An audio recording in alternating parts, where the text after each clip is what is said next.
Good morning again, if you would. Let's give our attention to these two young men that are going to be leading us in some singing before we actually begin our study of the words that Jesus shared with us in Luke chapter 15. Trace King is 7 years old, and he's going to come and lead us in a great song. Did I get all that right? You're not 9, 10, 11, something like that. And then Judd Lindsay, who's considerably older than 7, he's going to come and lead us in a song also. You all join in with these young fellas. We love them and we appreciate them. Trace, if you... No, Judd's first. Okay, Judd, come on.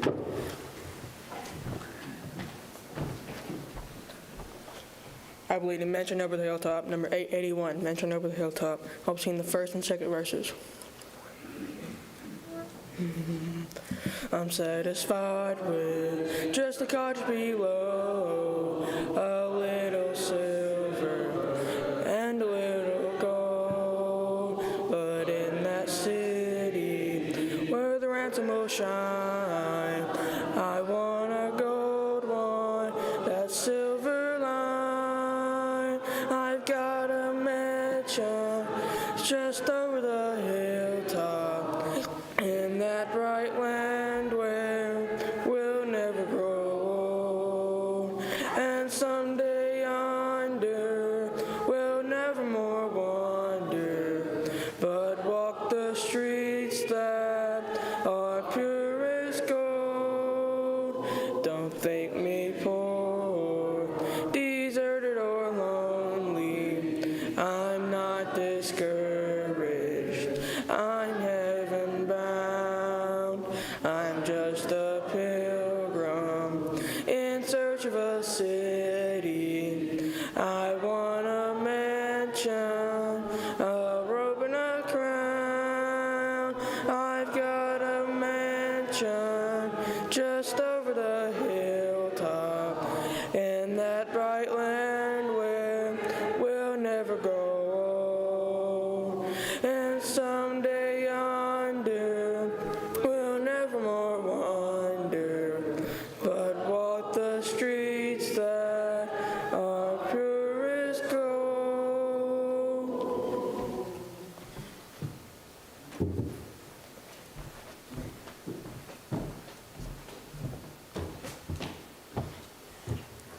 I'll be leading Burdens Are Lifted at Calvary, 912.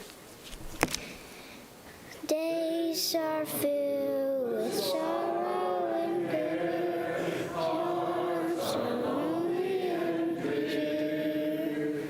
Burdens are lifted at Calvary, Jesus is very near. Burdens are lifted at Calvary,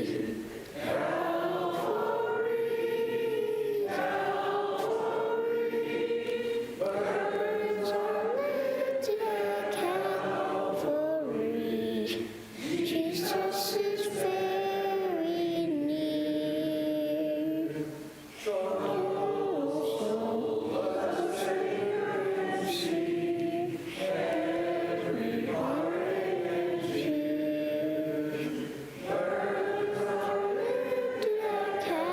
Calvary, Jesus is very near. Burdens are lifted at Calvary, Calvary, Calvary.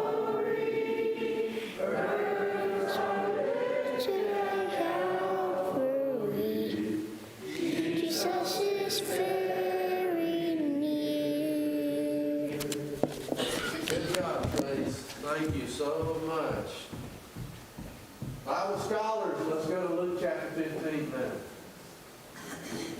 And I'm going to be using Granny's Bible, and you're not, so ha, ha, ha. I love Granny's Bible. I'm glad the folks online didn't hear that. My mic was not on yet, so. We're in Luke chapter 15. Folks at home are just bragging about having Granny's Bible with me this morning because Judy didn't bring my Bible today with her and hand it to me.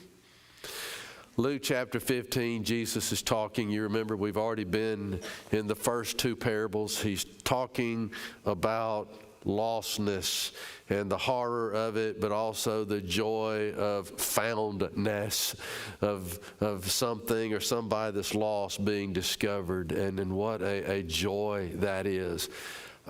Keith and I were, as you know, in Mayfield, Kentucky for a few hours earlier this week, and lots of rubble, lots of destroyed businesses and homes, and we saw there a team of these search and rescue people. I mean, they had their nice vehicle, they had their very impressive array of markings and material and supplies on their uniform, in their uniform. I mean, it's just, these people are impressive, and they have a great job. They have an important responsibility, don't they? Search and rescue is a lot better than search and recovery, isn't it? When it moves from the rescue phase to the recovery phase, we're just trying to recover a deceased body. That's horrible. And they were able to find several people in the not in the recovery, but in the searching of them, and they saved a lot of lives. And so in Luke 15, that's kind of the picture we should have of those going on these search and rescue missions. In the first parable, it is a shepherd who is searching and rescuing a sheep like me and a sheep like thee. And then in the second parable, it's a woman going on a search and rescue mission of 10% of her financial worth. She's got 10 coins, she's lost one. The sheep was found, as you remember, the coin successfully found, and there was great celebration. And then that brings us to the most tragic of the parables that Jesus told, at least initially so. And I want to share with you some words from this parable, and let's think as we go through this of some lessons and some applications. Some of those are written in the Bible that's at my house, but I think we're well familiar with many of the lessons and the applications as we go through this together. It starts in Luke 15, beginning with verse 11. And he said, the he there is Jesus. A certain man had 2 sons. So he's telling something familiar. We know people that have children. He's telling about this family. And the younger of them said to his father, Father, give me. Maybe the most selfish phrase ever uttered. Give me. We have gone from, in our culture even, haven't we, from the me generation to the give me generation. So he goes to his dad, who's worked hard, provided well for his family. He says, give me the portion of goods that falleth to me. And then I'm using Granny's Bible, so this is King James. And he divided unto them his living. Some translations say he divided unto them, and I love this translation, his life. He did. And that's what good parents do, isn't it? We try to pass along the best of our lives to our children. It's not material things, not the most valuable that we give to them. It's something of us that is of Jesus. Jesus is our life, and we want to pass on a conviction about Jesus, a faith in Jesus to those that we hope will follow us all the way to heaven and be with us forever. So he wants his dad to split up what he believes he's owed, rightfully owed. Why? Why does he make such a selfish request? Why can't he wait till Daddy dies before he gets Daddy's stuff? Why is he impatient? Linda? He's tired of following the rules. Yeah, I think he's real impatient with the rules. He has curfew, he has expectations, things he's supposed to do, things he doesn't need to do. He wants a life without boundaries.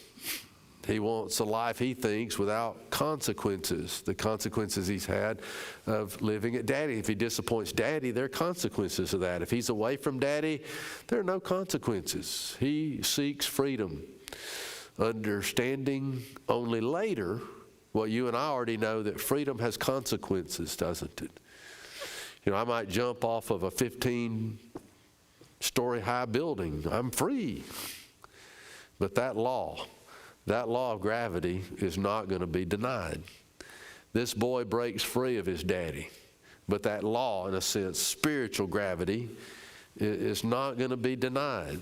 There is a price that is paid for the freedom that we enjoy. Freedom from sin gives us a great gift, great victory. Freedom from God gives us great heartache and pain. And this young man is going to see that. He's going to experience that shortly. So he gets what is his. And then notice verse 13. And not many days after, the younger son gathered all together and took his journey into a far country, and there wasted his substance with riotous living. It's almost like it was a plan. I'm going to get the money, I'm going to pack up, and I'm going to get out of here. And you notice he goes to a far country. And I would suggest that you don't have to go far to go to a far country. I would suggest even that in this parable, both boys left the father. Only one left the father's house. Okay, it's not just geography that determines, in a sense, where we are. It is the condition of a person's heart. It's the relationship a person chooses to have with his father. By the way, did you notice up in that previous verse, it wasn't just the younger son that got father's inheritance. It says he divided unto them, both the older and the younger. And the math of this transaction is interesting to me. The younger son would have received 1/3. The way they divided things up in Palestine in those days under Judaism, the younger son would have gotten 1/3 of his father's possessions. The older son would have gotten 2/3. That's why so often when you see in the Bible the benefits of being the older, the firstborn child. In America, our culture, it's generally not necessarily best to be firstborn. It's best to be only born, if you want to know the truth. But firstborn, the firstborn is kind of the guinea pig for the parenting. It has to go through some stuff. And by the time the second and third one come along, hopefully we're better at parenting. We got some things figured out. Usually the baby of the family in our culture is the one that seems to get more attention. And maybe your family, your dynamic is vastly different than that. But one thing that I find interesting here is, suppose this man had 10 sons. Okay, he has 2, but suppose he had 10. The older son still would have gotten 2/3 of the inheritance, and the other 9 would have split that final 1/3. So the older is always going to get the vast amount of the inheritance, which is all the more remarkable when at the end of this parable, you see it's the older son who seems to have such bitterness to the father. He's been so blessed, and yet he's so jealous of his brother, who he will not now call his brother, because his brother got a calf, robe, ring, pair of shoes. And he got many times that fortune. Linda, what else you want to say? I was going to say, as the only child, they have more responsibility to their parents. So Yeah. they can't share it. Yeah, that's true. Only children do have more responsibility towards the parents. It's in a rule. All right, so he wasted his substance with riotous living. As you know, this parable is called the parable of the prodigal son by many people. I think it's misnamed, should be the parable of the loving father, because he's the hero of this story. But prodigal means wasteful. It just means wasteful.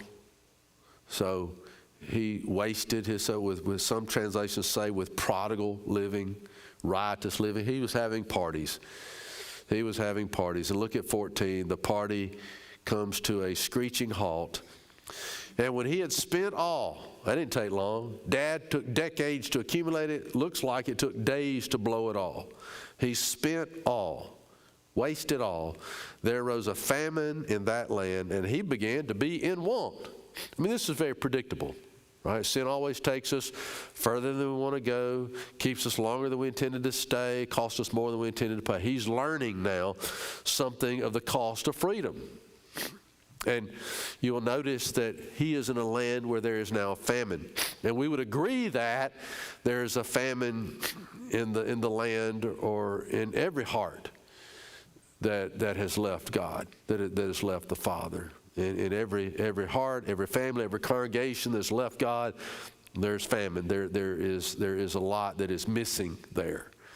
And so he has had a rather precipitous, quick fall, hasn't he?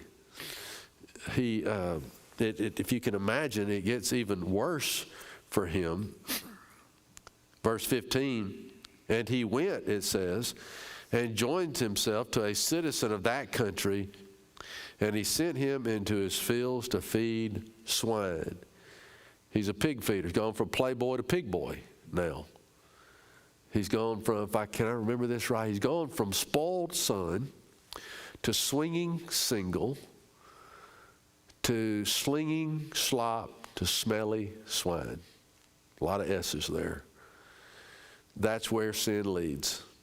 And he is now in the worst place of his life, famine, far away from daddy, far away from material blessings. He's hungry.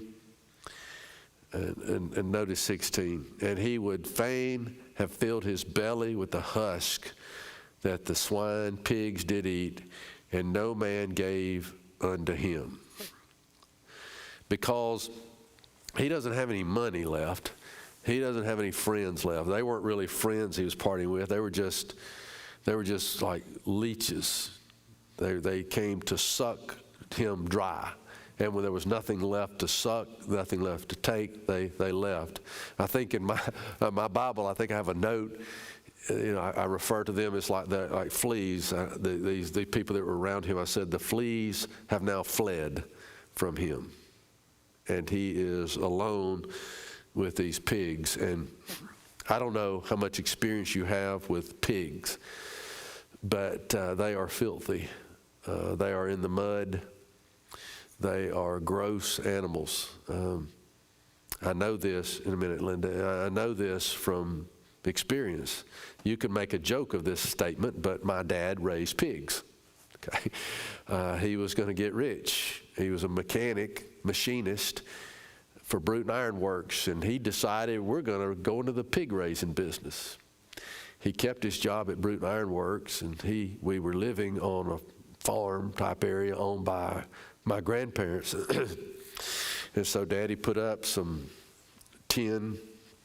sheets of tin around an area to kind of wall in, fence in these pigs, which that's an impossibility. Like fencing in butterflies, you can't do it. And so much of our time when Dad got off work was searching for these pigs. And they don't just get out one at a time, apparently. You're learning a lot more about pigs than you intended to learn. But anyhow, Dad would go by my grandparents' restaurant. If you ever ate in Bruton back in the day, you either ate at the Elite Cafe or the B&B Cafe. Now, this show you how backwards we were. I just said Elite Cafe. My grandparents, I think, bought that business from somebody. Back when poor people could do stuff, they bought this fledgling restaurant, and we called it the Elite Restaurant. And only after I had grown up, I thought, the proper pronunciation for that was probably Elite Restaurant. But we didn't have any sense, and we just thought it was Elite Restaurant. So that's what we called it there in Bruton. They owned that and the B&B, and so my daddy would pick up slop buckets. That's where I'm going with all that. At the end of the day, he'd drive those home. I would sit in the back of his pickup truck with those buckets. My job, keep the slop from splashing out of the buckets. I'm the same age as Trace, who's leading this song. That's some job for a kid back there in the back. And that road from our house to the barn to where the pigs were was not a smooth paved road. So you're imagining. I've been hungry. You've been hungry. You may be hungry now. We've never been so hungry that we've seen something. Those pigs eating that slop, we never saw that and said, kind of like to jump in and get some of that. We've never been that hungry. We've never been that desperate. That's how desperate that boy was.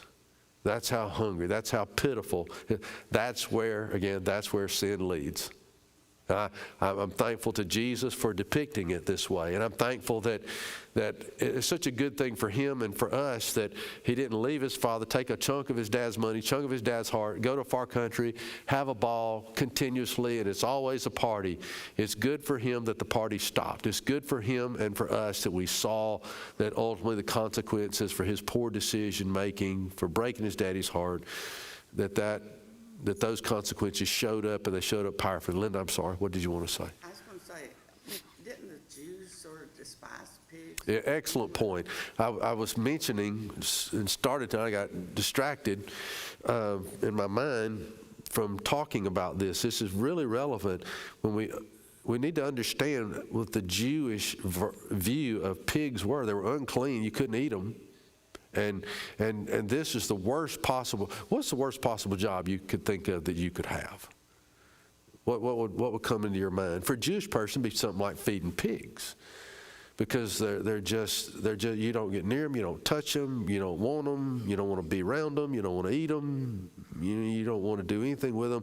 And people that have that kind of job, you don't even want to be near them. So this is that fella. This is his desperation that he says, I'm willing to take the worst possible job you got. I'm that hungry. I'm that desperate.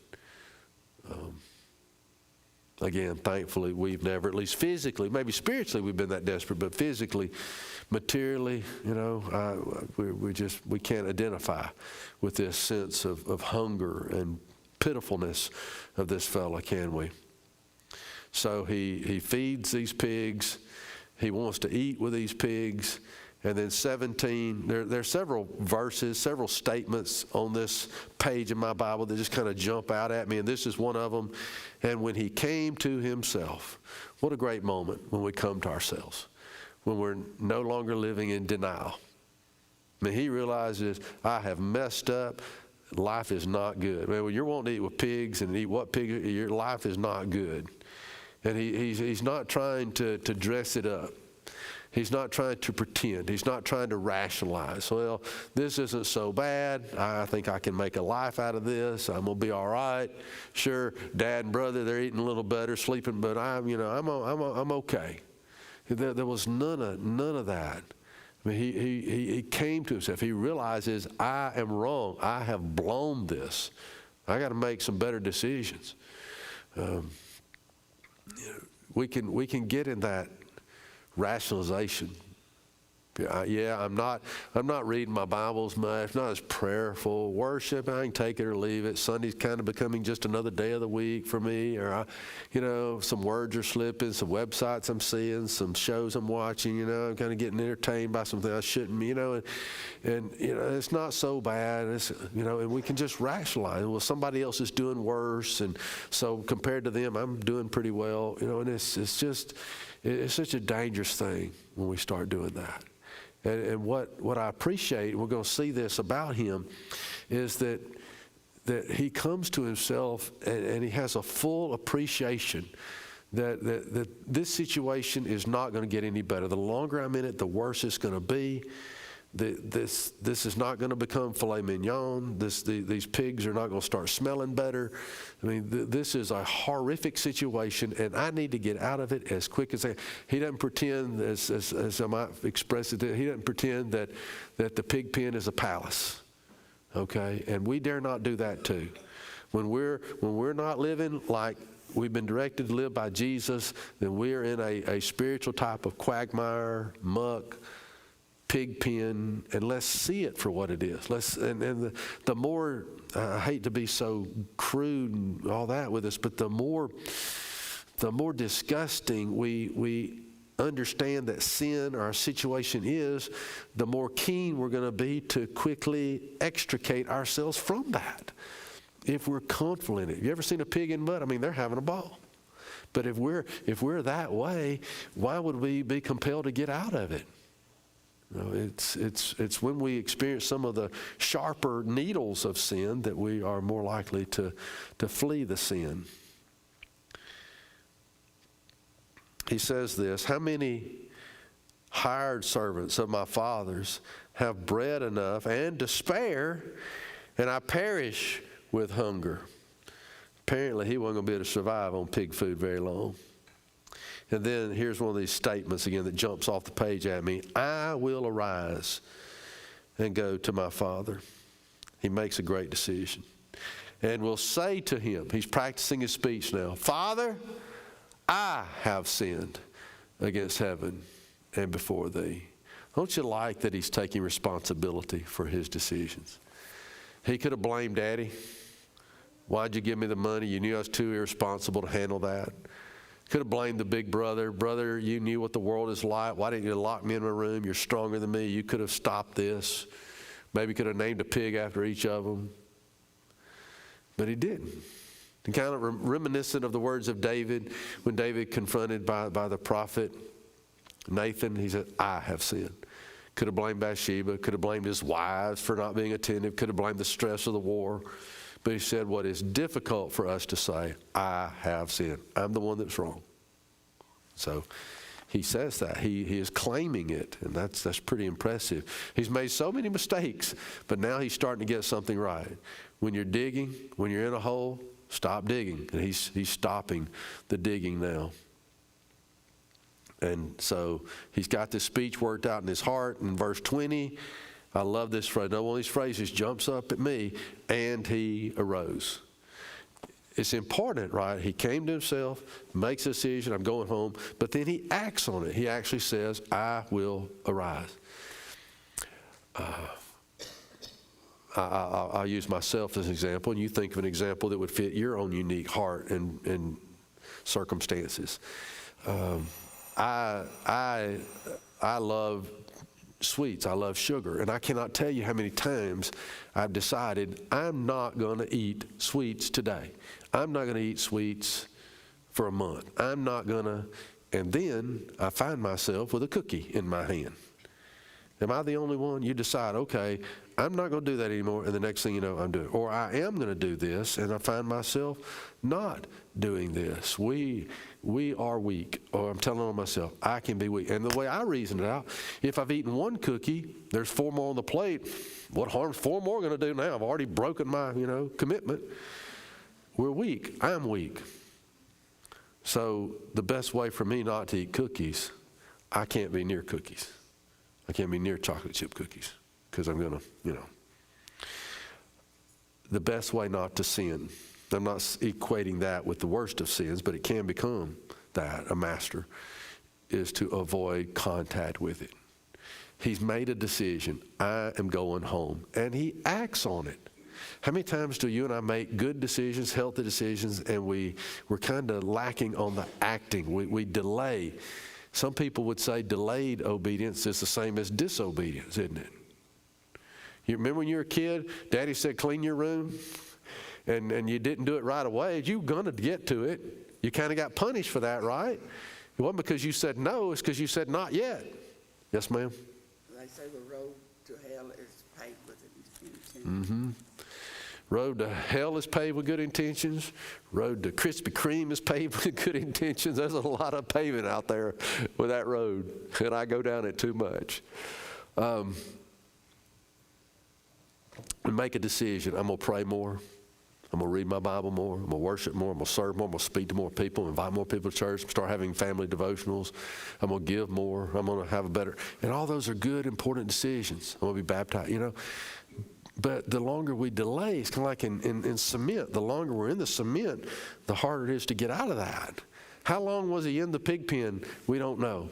But it wasn't so long that he couldn't get out. And that's really, really good news. That was a 5-minute bell. We won't take all the time. Let's look at this next passage, make a few more comments, and then next Sunday morning, I'll have my Bible with me, I hope, if Judy reminds me or brings it. And that'll be a good Sunday for me. All right, so I love this.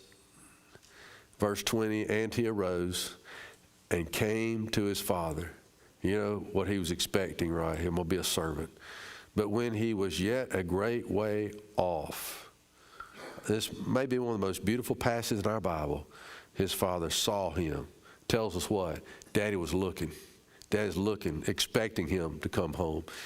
Had compassion, not anger, and ran. God ran here, in a sense. Can you picture that? The one who made us running to us at his delight at us coming home, and fell on his neck. He's hugging him and he's kissing him. And the son said to him, he begins this speech he's been practicing, I have sinned against heaven and in thy sight, and am no more worthy to be called thy son. But the father said to him, why do you smell like a pig? Where's my money? Boy, you have a lot of nerve coming home after doing all. None of that comes from him. None of that comes from him. The father said to his servants, bring forth the best robe, not some old run-down thing, the best one, put it on him. Ring on his hand, you know it's the best ring. Shoes, you know those were the best shoes.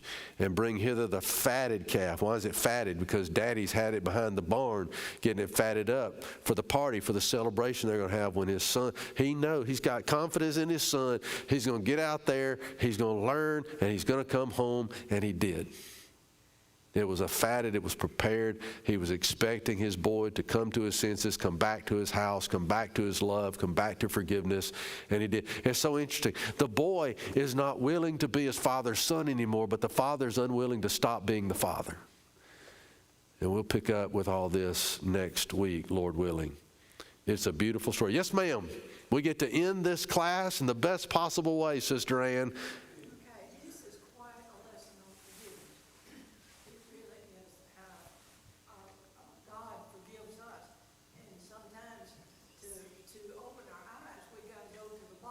Mm-hmm. And then we're going to realize where we are, just like that Sunday. But we can always know when you read this that God will forgive. Mm-hmm. Quite a lesson on you.